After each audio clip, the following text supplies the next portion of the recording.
ETF index mutual funds నేర్చుకుని stock మార్కెట్లో రాణించాలనుకుంటున్నారా? వెంటనే ఈ నెంబర్కి కాల్ చేయండి.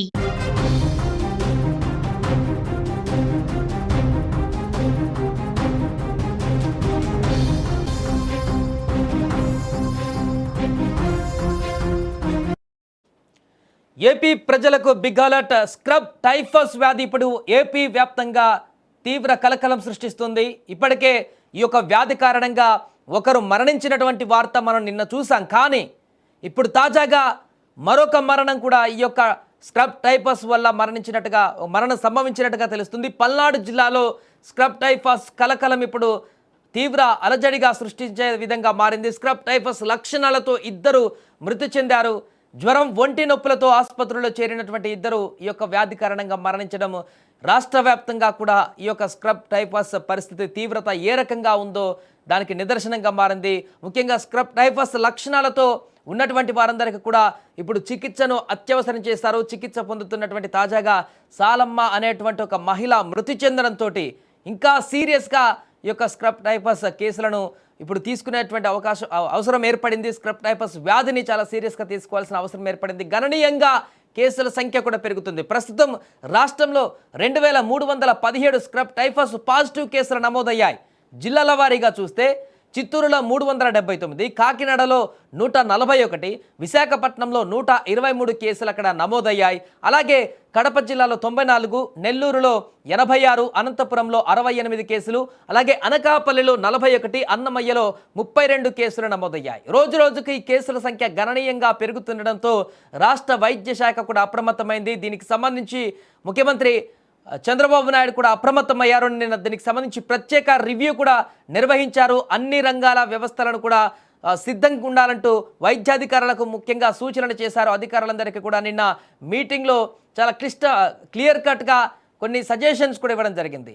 దీని పట్ల అప్రమత్తంగా ఉండాలని, ప్రజలను అవేర్నెస్ చేయాలని, ప్రజలకు అన్ని విధాలుగా ఈ యొక్క వ్యాధి గురించి తెలియజేసేలా ప్రచారం చేయాలంటూ కూడా నిన్న ముఖ్యమంత్రి తన యొక్క సమీక్ష తర్వాత కొన్ని కీలక నిర్ణయాలు తీసుకున్నారు. నేరుగా ముఖ్యమంత్రి రంగంలోకి దిగారు కాబట్టి స్క్రబ్ టైఫస్ వ్యాధికి సంబంధించి పూర్తిగా కొంత కంట్రోల్ తీసుకురావడానికి తీసుకోవాల్సిన చర్యలన్నింటినీ కూడా ఇప్పుడు పూర్తి స్థాయిలో యుద్ధ ప్రాతిపదికన చేయవలసినటువంటి అవసరం ఏర్పడింది.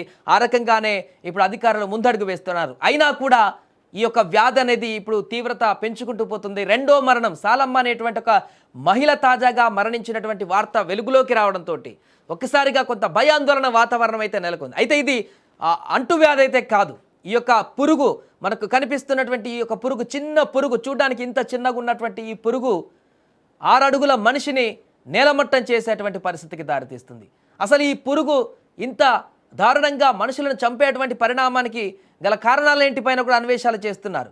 గతంలో ఎప్పుడు లేనటువంటి విధంగా ఒక పురుగు మనుషులపైన అటాక్ చేయడము, మనుషులను చంపేటువంటి విధంగా ఆ పురుగులో ఎలాంటి కెమికల్సా లేకుండా ఆ పురుగులో ఉన్నటువంటి విషయం ఏంటనేది కానీ కూడా పూర్తి స్థాయిలో పరీక్షలు చేస్తున్నారు. ఏదేమైనా కూడా దద్దుర్లు పూర్తిగా కుట్టినటువంటి ప్రదేశంలో దద్దులు అదేవిధంగా ఒక మచ్చలాగా ఏర్పడి ఈ యొక్క పురుగు కుట్టిన తర్వాత మనిషిని క్రమక్రమంగా తన మనిషి బాడీలోకి ఈ యొక్క పురుగు కుట్టిన తర్వాత ఆ విషయం పెరిగి మనిషిని నేలమట్టం చేసేటువంటి పరిణామాలకు దారితీస్తుంది. కాబట్టి ఈ యొక్క స్క్రబ్ టైఫస్ వ్యాధి పట్ల కొంత అప్రమత్తంగా ఉండవలసిన అవసరం ఉంది.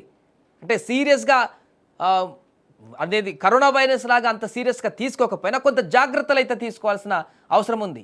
ఈజీగా లైట్గా తీసుకోవాల్సిన పరిస్థితి అయితే ఇప్పుడు కనిపించట్లేదు. క్రమంగా పెరుగుతున్నాయి. 2000కు పైగా కేసులు నమోదయ్యాయి. నిర్లక్ష్యం చేస్తే మరింతగా పెరిగేటువంటి అవకాశం ఉంటుంది. ఎక్కడికైనా బయటకు వెళ్ళినప్పుడు, పొలం పనులకు వెళ్ళినప్పుడు ఏదైనా పురుగులు కుట్టకుండా జాగ్రత్త వహించాల్సిన అవసరం ఉంది. దరిదాపుల్లో అన్నీ పరిశుభ్రంగా ఉంచుకోవాల్సిన పరిస్థితి ఉంది. ఇప్పుడు ఇళ్లల్లో గనక ఈ యొక్క పురుగు గనక అటాక్ చేసిందంటే తీవ్ర పరిణామాలు ఎదురవుతున్నాయి కాబట్టి, మరణాలు కూడా సంభవిస్తున్నాయి కాబట్టి ఇప్పటివరకు హాస్పిటల్ పాలవుతున్నారు, అక్కడ చికిత్స పొందుతున్నారు. అలాంటి వార్తలు చూసాం. కానీ మనం 2-3 రోజుల నుంచి ఒక మరణం అంతకుముందు సంభవించింది. ఈరోజు సాలమ్మ అనేటువంటి మరొక మహిళ కూడా మరణించినటువంటి పరిస్థితి ఏర్పడింది. కాబట్టి కొంత జాగ్రత్తగా ఉండాల్సిన అవసరం ఉంది. కొంత నిర్లక్ష్యం ఏమాత్రం చేసినా కూడా ఇది మనుషుల ప్రాణాలను కూడా తీస్తుంది. కాబట్టి ఇప్పుడు ఈ స్క్రబ్ టైఫస్ వ్యాధి పట్ల ప్రతి ఒక్కరు కూడా కొంత జాగ్రత్తలు తీసుకోవాలంటూ కూడా నిపుణులు సూచిస్తున్నారు.